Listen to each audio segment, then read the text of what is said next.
It is great to see so many of our Catholic faithful here who are leaders in various ways in our diocese, leaders for action on behalf of the human person. And Catholics from across the state stood on the steps of the Texas Capitol in support of 9 bishops as they asked legislators to protect human life, improve the criminal justice system, and maintain education funding through the budget crisis.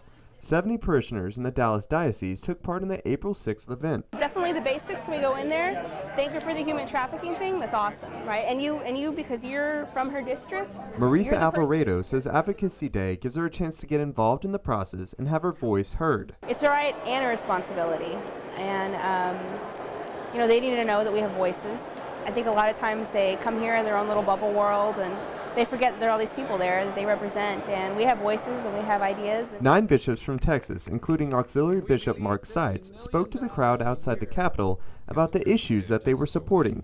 Seitz said Catholics need to have a voice in the process of deciding what issues lawmakers support. So it's important that we be here to restate for those legislators who are deliberating these issues what the foundation, what the principles are that should guide their decisions.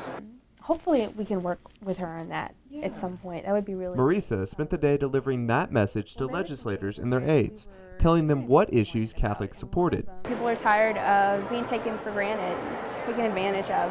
And so just because we're not all politicians doesn't mean that we can't come here and say what we're thinking.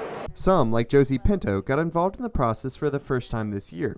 Much like Marisa, she says it's something that all Catholics should feel obligated to get involved in.